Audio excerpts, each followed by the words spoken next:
Something just changed in Washington that matters more than it looks for XRP, crypto, and potentially the future of financial markets.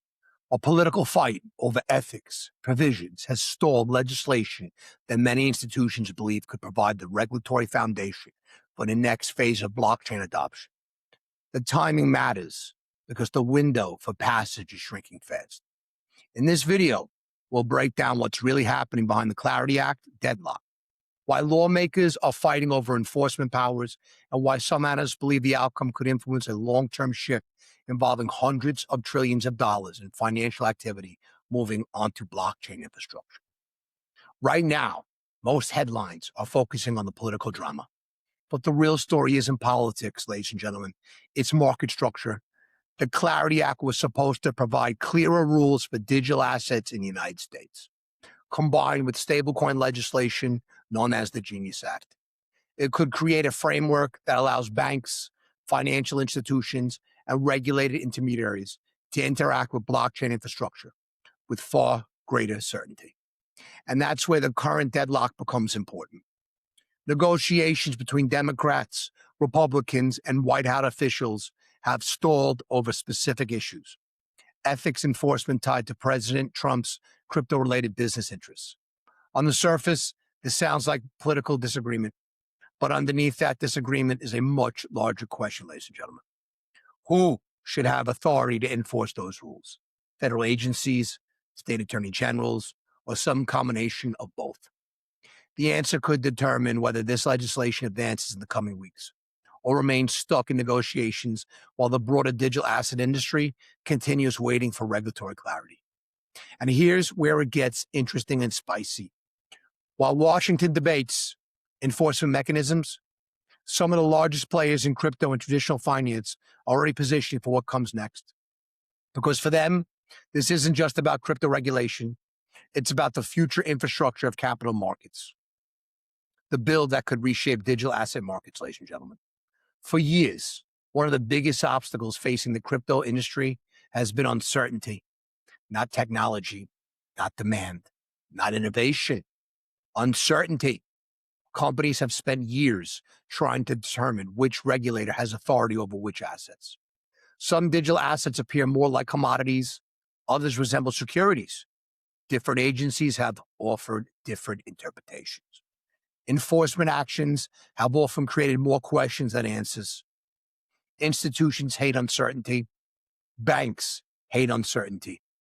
Investors hate uncertainty. And that's exactly why the Clarity Act became one of the most important pieces of legislation in the digital asset industry.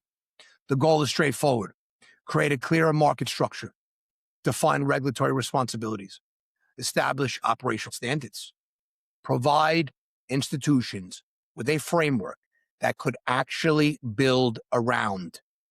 Now, this is what most people miss, unfortunately. The Clarity Act is not really about today's crypto market, ladies and gentlemen. Write that down. Let that sink in. It's about creating rules for tomorrow's financial system. Because if institutions don't know the rules, they don't move. If they don't move, adoption slows. And if adoption slows, innovation moves elsewhere. That's why lawmakers on both sides of the aisles have spent more than a year working on this legislation. Quick disclaimer: this content is for informational, entertainment, and educational purposes only, not financial advice. Never invest based solely on a YouTube video. With that said, let's continue.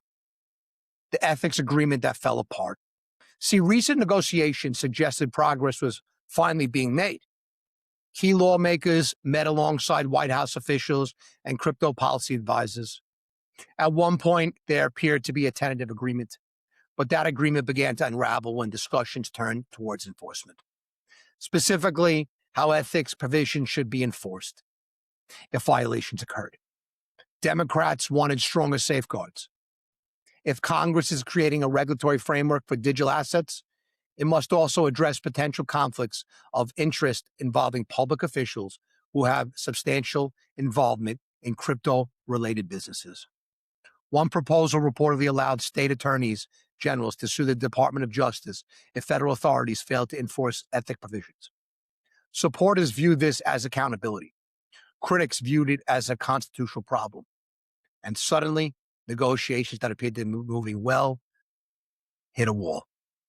The result, the Clarity Act stalled, at least for now. See why this debate is bigger than crypto, ladies and gentlemen. At first glance, this may seem like a niche policy argument, but it actually touches one of the foundational principles of the American political system: separation of powers, federal authority, state authority, checks and balances. See, legal experts raise concerns that allowing state attorneys generals to effectively compel federal enforcement actions could create a constitutional conflict. Republicans argued that enforcement authority should remain with federal institutions. Some suggested that serious violations should be addressed through existing mechanisms, including oversight and, in extreme cases, impeachment. Democrats disagreed. They argued strong enforcement tools are necessary to prevent conflicts of interest and ensure public confidence. And that's where the negotiations became rocky. But here's where it gets interesting. See, this debate isn't really about blockchain. The debate isn't really about XRP, the anointed one. The debate isn't even really about crypto. The debate is about who holds power when enforcement decisions are made. Crypto legislation simply became the battlefield where that larger argument is taking place. If you're enjoying breakdowns like this, make sure to like and subscribe and join the channel. Share the video. It helps the channel a lot. Now, with that being said, let's continue because the next part is where it gets more important. You don't want to miss our daily and nightly updates. If you hold XRP, ICP, HBAR, we give you the satellite perspective. See why Democrats are holding their ground. Democratic lawmakers have made it clear that ethics provisions remain a major priority. Their concern centers around President Trump's growing connection to digital asset businesses and crypto-related ventures. They argue that when elected officials have substantial financial interests connected to industries being regulated, strong safeguards become essential. Without those safeguards, they worry public trust could erode, and trust matters. See, financial systems are built on trust. Write that down. This is super important. Markets depend on trust. Regulation depends on trust. Some lawmakers have stated that strong ethic language and robust illicit finance controls remain non-negotiable requirements for their support. In their view, passing legislation without meaningful protections creates long-term risk. Whether investors agree or disagree politically is almost beside the point. See, the underlying issue is confidence, because confidence influences participation, and participation influences markets. The Republican response. Republicans generally agree ethic provisions are important. The disagreement revolves around enforcement. Their concern is that allowing state attorney generals to challenge federal enforcement decisions could create a dangerous precedent. Imagine future administrations, imagine future Congresses, imagine highly politicized environments where enforcement mechanisms become tools for partisan conflict. Think about this. That's the concern. Republicans argue enforcement authority should remain within federal institutions. Democrats argue stronger accountability measures are necessary. Neither side wants to compromise on principles they consider fundamental. And because of that, negotiations remain unresolved. The question now is whether lawmakers can find middle ground before the legislative calendar becomes an even bigger obstacle. History offers an important lesson. I want you to think of the panic of 1869. In 1869, the United States experienced what became known as the gold panic. A group of speculators attempted to corner the gold market. Prices surged, confidence deteriorated. Financial disruptions followed. The event exposed weakness in oversight and highlighted how conflicts of interest could threaten market stability. What followed wasn't simply a reaction to gold. It was a broader push towards stronger safeguards and more structured financial oversight. The lesson remains relevant today. Financial systems operate efficiently when participants believe the rules are fair. When confidence weakens, instability often follows. Different century, different asset class. Same underlying principle. Trust matters. The clock is running, unfortunately. Time is becoming one of the biggest variables in this story. Congress has a limited window before summer recess and election season politics dominate attention. Several industry leaders have warned that delays could significantly reduce momentum. Every week matters. Every month matters because uncertainty has consequences. Companies postpone investments. Institutions delay deployment. Innovation slows. See, supporters of the Clarity Act argue that America risks falling behind if clear rules are not established soon. And that's why pressure continues building, not just from crypto companies, from investors, policymakers, and market participants who believe regulatory clarity is becoming increasingly urgent. The real story is market structures, ladies and gentlemen. Zoom out with me for a second, way out. Because while the ethics fights dominate headlines, the larger story may involve something much bigger: market infrastructure. Some analysts believe the combination of Clarity Act and Genius Act could eventually help facilitate one of the largest financial infrastructure transformations in modern history. Estimates have calculated suggesting hundreds of trillions of dollars in financial activity could eventually interact with blockchain-based systems. One widely discussed projection referenced approximately 500 trillion in notional value. But understanding what it means is important. This is not 500 trillion of money. It's not 500 trillion of new wealth. It's not 500 trillion flowing into XRP. It's financial activity, contracts, settlements, transactions, market infrastructure. And that's a critical distinction. See, what on-chain migration really means. When many people hear blockchain adoption, they immediately think about cryptocurrencies. But institutional adoption looks different, much different. Imagine tokenized deposits. Imagine tokenized securities. Imagine regulated stablecoins. Imagine instant settlement systems. Imagine programmable financial infrastructure. See, the blockchain becomes the rail, the underlying technology, the invisible layer supporting transactions. Most people don't think about internet protocols when they send an email. They simply use the service. Many institutions envision blockchain functioning the same way: invisible, efficient, embedded. And if that vision develops, the implications could be enormous. Think about the Roman road network, ladies and gentlemen. The roads themselves weren't the economy. They enabled the economy. Trade expanded because transportation improved. Commerce accelerated because movement became easier.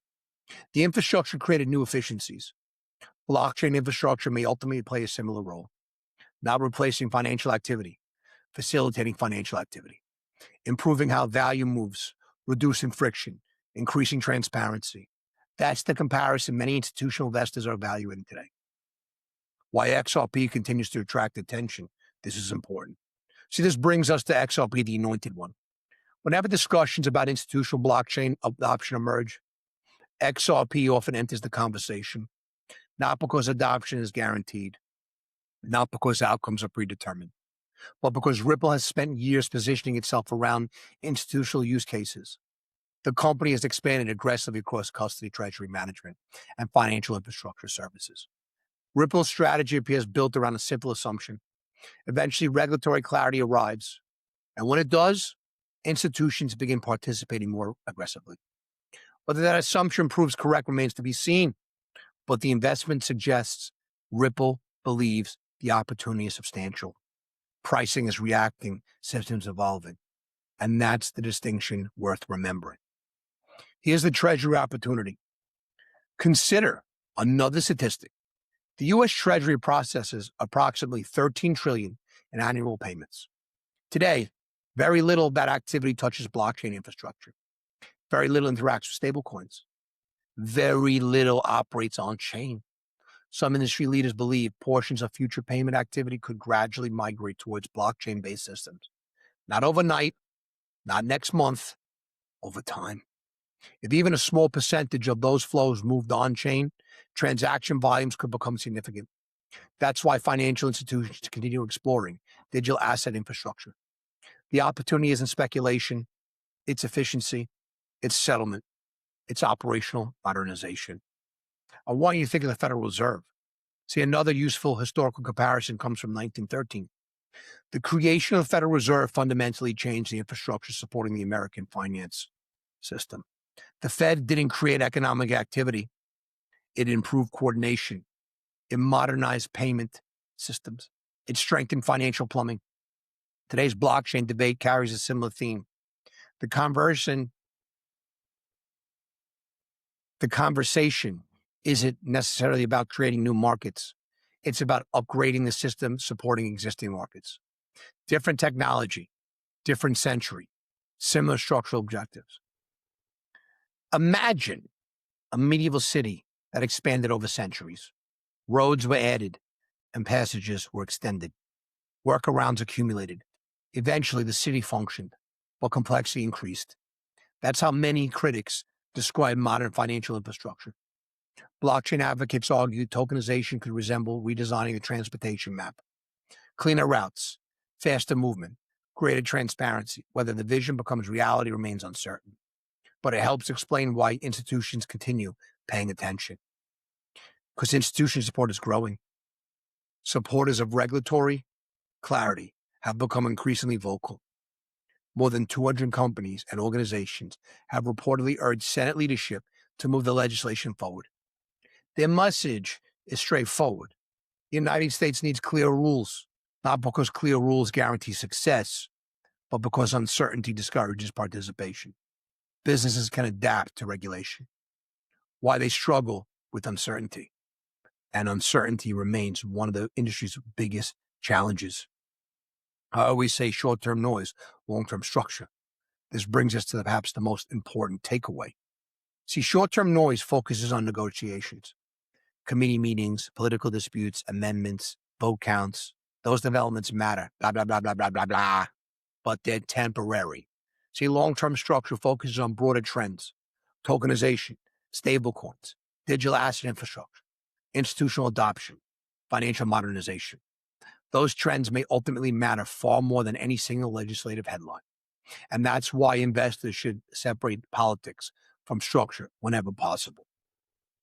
What happens next, you're asking? Well, several outcomes remain possible, ladies and gentlemen. Lawmakers could reach a compromise. Negotiations could continue. The bill could be delayed, or the effort could stall completely. Nobody knows for certain. What we do know is what institutions are watching closely. Crypto companies are closely watching. Regulators are watching closely because the outcome may influence how digital assets evolve within the world's largest financial system. The question isn't simply whether legislation passes next month. The larger question is whether regulatory clarity eventually arrives. Because if it does, many market participants appear ready to move. Clarity Act has become much more than a crypto bill, ladies and gentlemen. It now sits at the intersection of ethics, constitutional law, regulation, financial infrastructure, and technology innovation. The immediate battle is political. The larger story is structural. Democrats want stronger safeguards. Republicans want constitutional restraint. Negotiators continue searching for common ground. Meanwhile, banks, investors, blockchain companies, and policymakers continue watching every development. Because beneath the headline lies a much bigger question. Could blockchain eventually become part of the core infrastructure of global finance? Nobody knows with certainty, but one thing is becoming increasingly clear. The conversation has moved far beyond speculative crypto trading. It is now about market architecture itself. And history shows that infrastructure shifts often matter most when people are still debating whether they matter at all. The headlines focus on disagreement. The future may focus on the transformation. And that is why the Clarity Act matters. Not because of next week's price action, not because of the next political headline, but because of what it could mean for the next generation of financial markets. If you've enjoyed this breakdown, leave a comment below and let us know your thoughts. Do you believe the Clarity Act eventually passes? And do you believe blockchain infrastructure becomes a permanent part of global finance? Because while price is reacting, the system's evolving. I always tell you, ladies and gentlemen, pay attention to what's quiet. Do subscribe to the channel so you never miss any of our real-world updates. And if you hold an XRP, ICP, HBAR, you're going to want to hear our take where the world is going. I hope everybody's having a blessed Friday. A lot to talk about. I want to welcome all the new members of the Patreon, the Crypto Public Desk Monthly, all the new members on the membership channel. There's so much happening right now. If you want to learn how to invest, if you want to learn how to trade, if you want to see how we make sense of all of this, doesn't matter if you're just starting the beginning of your investing journey or you're a seasoned investor or trader, one good tip from the pits can easily pay for your entire year subscription. So if you're looking for the deeper macro research, you want to take advantage of everything I'm talking about, come and join over 580 active traders invested inside the Crypto Public Desk Monthly. Ladies and gentlemen, the markets are reacting. Remember what we say, death by 1,000 headlines, death by 1,000 tweets. Being a financial mercenary, we don't get caught up like sushi. We feast on people's stupidity because they FOMO, they FUD, they have all kinds of things. None of this is financial advice. This is just my own opinion, and anyone that retains any capacity. You see, as oil drops, there are certain places that are not content what's happening. Being a financial mercenary means to take advantage of the ups and the downs, the left, the right, everything. Space has went public today. Personally, I don't like to buy anything until it proves that it's profitable. You have plenty of time. You never want to be exit liquidity. There's no fear of missing out.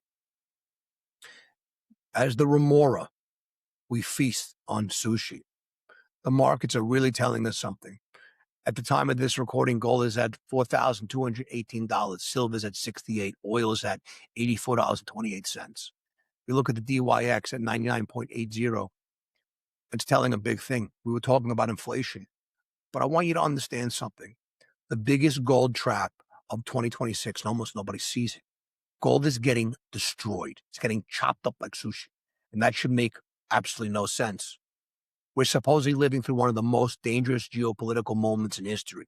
Military strikes, escalating tension in the Middle East, disruptions to the global energy markets. The Strait of Hormuz is effectively becoming the most important economic choke point on Earth. This is the exact environment gold investors spend years preparing for. Yet gold is trading near 7-month lows. So ask yourself, how is that possible? Okay. More importantly, what if the very event that should be causing gold to rally is actually the reason gold is falling apart? Okay. Because we're not in the water forest any longer, ladies and gentlemen. We broke the levels. I told you once they break. And remember, I've been telling you, we're short-term bearish, long-term bullish. Here is where we're adding to physical, not financial advice, just my opinion every day in capacity. Because exactly what the market's trying to tell us right now, and if you understand this relationship, you may understand what comes next before most investors do. So I'm going to break this down for you right here in free. The average investor looks at war and immediately thinks one thing: buy gold, go long. Historically, that's made sense because gold is the classic safe haven asset, right? Political instability, you buy gold. Military conflict, you buy gold. Financial panic, buy gold. Markets don't care about the simple narratives. Markets care about second order effects. And I always say, pay attention to what's quiet. And right now, the market isn't focused on the conflict itself, ladies and gentlemen. The market's focused on what the conflict is doing to oil. That distinction changes everything.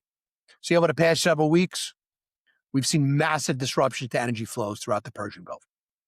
The Strait of Hormuz isn't just another shipping lane. No. Roughly 1/5 of the world's oil supply moves through that narrow stretch of water. Write that down, 1/5. And that artery gets blocked, the entire global economy feels it. It's like the widowmaker. It's no good. And that's exactly what's happening. Oil prices have surged. Energy costs are rising.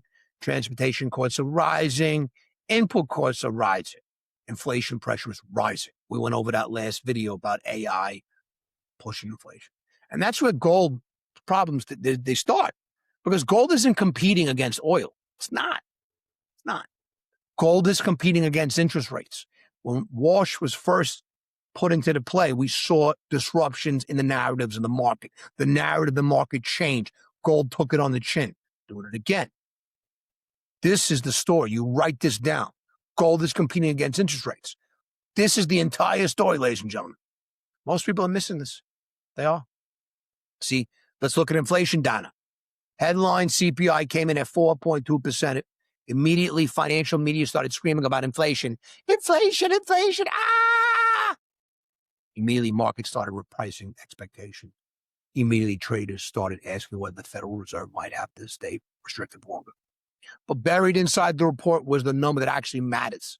Core CPI, just 0.2%, below expectations, lower than the prior month. Think about what that means. This is not broad-based inflation. Consumers are not suddenly going on spending sprees. Demand is not exploding. The economy isn't overheating. Instead, we're dealing with a supply shock, a very specific supply shock, an oil shock. The problem for policymakers is that they can't produce enough oil, ladies and gentlemen. They just can't. You can't print oil. They can't reopen shipping routes. They can't increase tanker capacity. We're watching insurance rates with Lloyd's every day. You cannot force geopolitical stability. You cannot diversify, out of your portfolio. You can't. But they can raise interest rates. When central banks have only one hammer, every inflation report starts looking like a nail. They go, high inflation and gold is struggling. Not because inflation's disappeared, because inflation is increasingly the probability of tighter monetary policy. And tighter monetary policy is poised for non-yielding assets. Now let's go one level deeper.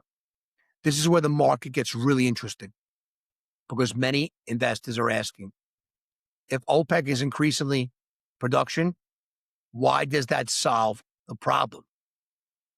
Simple. Because production doesn't matter if supply can't get where it needs to go. Think about it. Imagine a city running out of food. Adding more food to warehouses hundreds of miles away doesn't solve the problem if every road's blocked. The market understands this. That's why oil traders continue pricing risk into energy markets. That's why analysts continue raising projections. That's why every additional week of disruption matters. Every week that passes, ladies and gentlemen, creates more inflationary pulse. Every inflationary pulse reinforces the Federal Reserve's hawkish stance. And every hawkish signal creates pressure on gold. The feedback loop is remarkably simple. Write this down. This is free. War drives oil.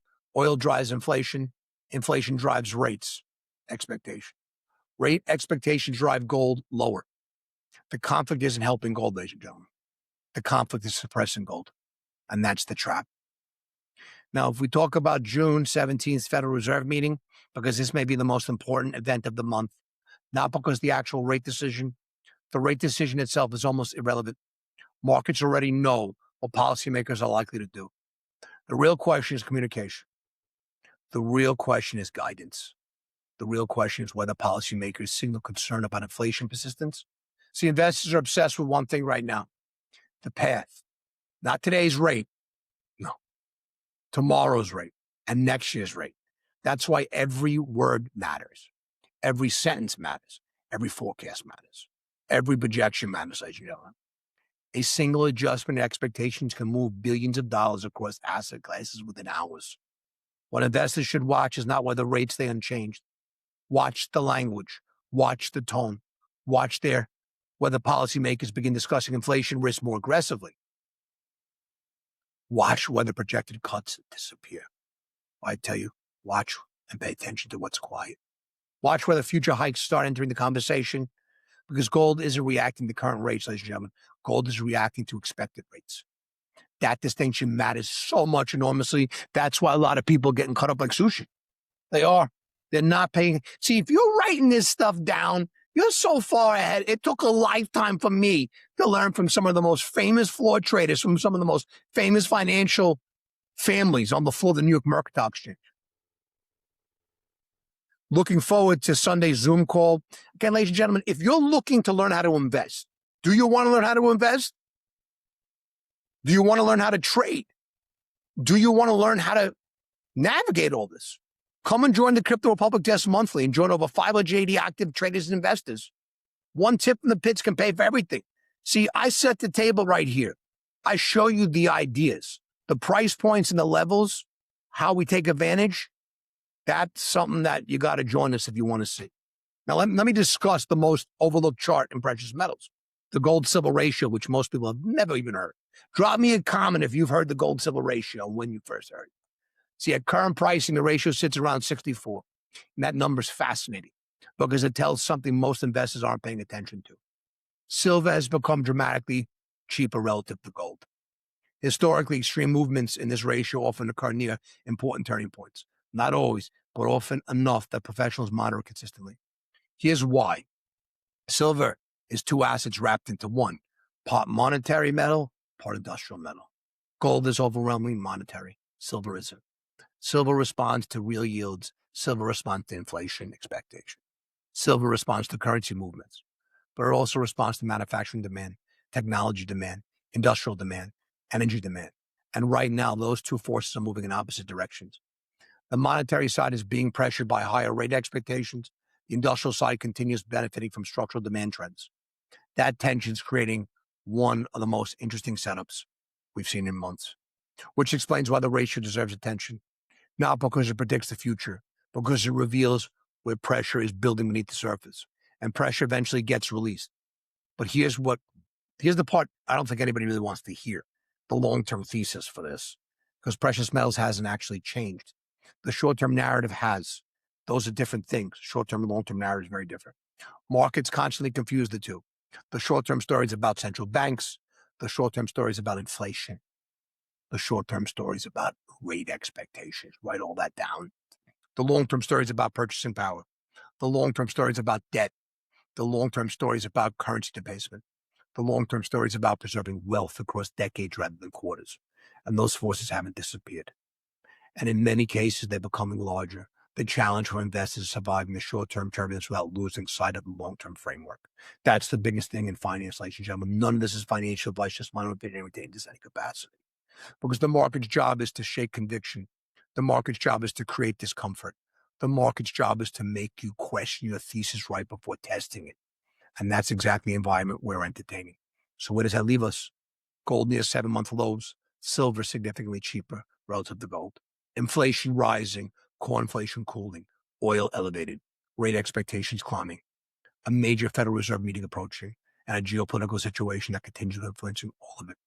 That's the landscape, not the headlines, not the emotional narratives, the actual landscape. And if there's one lesson investors should remember right now, it's that the market is rarely reacting to the event itself. The markets is reacting to consequences of the event. Understanding the difference is where opportunities begin. And understanding that difference may determine who is prepared for the next major move in precious metals and who gets cut up like sushi. Because June 17th may not be simply another Fed meeting. It may be the moment the market decides whether this gold correction continues or whether the next phase finally begins. Ladies and gentlemen, if you're looking to learn to invest, if you're looking to learn to trade, if you want to learn, come and join the Crypto Public Desk Monthly and join over 580 active traders and investors who are taking this journey. Doesn't matter if you're brand new, you know how to do it, you're seasoned. Enjoy the community, enjoy all of us. One tip can pay for the entire year subscription. I love you all. I'll see you on the front lines. I'll see you tomorrow at 3 o'clock Eastern Standard Time. Have a blessed evening. None of this is financial advice, just my opinion and capacity. I love you all, not financial advice. Never, ever invest based on a YouTube video. This is for informational, education, and entertainment purposes. I love you all. I'll see you tomorrow at 3.